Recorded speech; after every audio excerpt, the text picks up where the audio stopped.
My name is Oghene Chuko, born in Warri but raised in Lagos. My father, Chief Ochuko, died when I was 9. I barely knew him. But when he passed, he left me a will and with it, land in his ancestral village in Otaho, Delta State. I never cared about the place. Until Lagos swallowed my business and spat me out broke. At 32, I had no job, no house, nothing. So when I found out my father's land still existed, I packed my bag.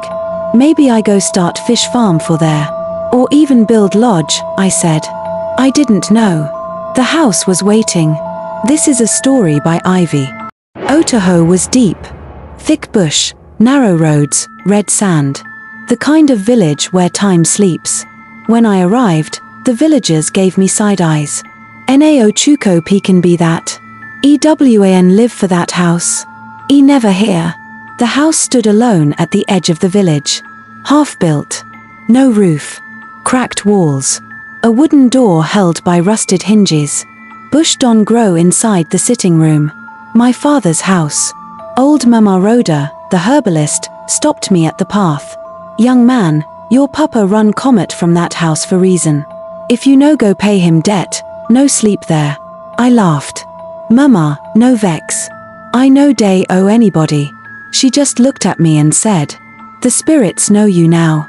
I cleared the weeds, patched the windows, bought a small mattress. No light. No neighbors. Just me and the night. At 1:12 a.m., I heard a knock. 3 soft knocks. But when I opened the door, nothing. Then I saw it, footprints in the red sand. Barefoot. Wet. Leading into the bush. Maybe Na goat or Pekin wee waka, I told myself. But my mattress was damp. And on the wall, I saw a chalk symbol I didn't draw. A circle. With 3 eyes inside. The next morning, I explored the house. Behind a broken bookshelf was a hidden door. Locked with iron chains and an old padlock. I forced it open. Inside, a shrine covered in black cloth. A cracked mirror. Red candles, all burnt down. And a note, stained and brittle. I bind what is mine. If he ever returns, let the house remember. Suddenly, the mirror fogged up. But there was no heat. And behind me in the mirror, I saw a tall woman wearing a red wrapper, standing behind me. But when I turned, nothing. That night, she came. In my dream, she sat at the edge of my bed, combing her hair. She didn't speak, just stared. When I woke, there was a single red thread on my pillow. And my mattress had shifted. Like someone heavy had been sitting there. I went to the village square. An old man, Pa Egogo, finally told me, your papa no build that house for shelter. He build 'em to trap something. I didn't understand. What thing? I asked. He leaned in and whispered. A spirit he offended. A woman he took and sacrificed for power. That house is not land, it's a prison. I dug deeper. I went through my father's old documents, hidden in the village chief's house. Letters. Ritual books. One had a name repeated over and over. Yoho. Mama Rhoda later explained. She was the river maiden. Your father sought wealth.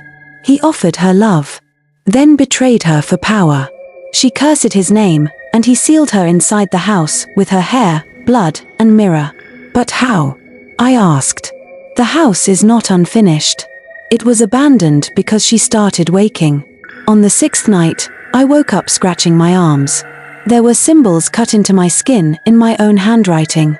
In the mirror, my face began to look like someone else's. My voice changed when I spoke Yoruba. The house smelled like salt water.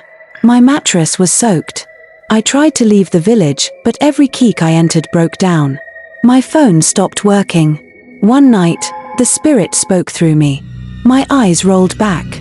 I scratched the wall with my own nails. I screamed. You cannot leave with my bones still buried beneath. The truth under the house. With help from Mama Rhoda and Pa Egogo, we did a midnight ritual. We dug under the shrine room. At 3:03 a.m., we hit something. Bones. A woman's skull. Her jaw twisted like she died screaming. She was real. Next to the bones, a rusted comb, wrapped in red cloth and chicken feathers.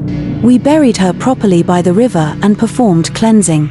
But as I left the grave, I heard it again, soft, behind me. You were just like him. I turned.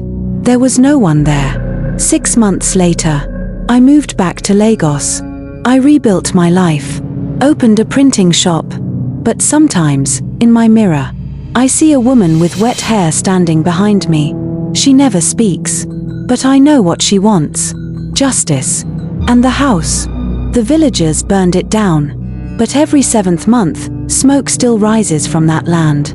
Even when it rains. Drop a comment for part 2. Thank you.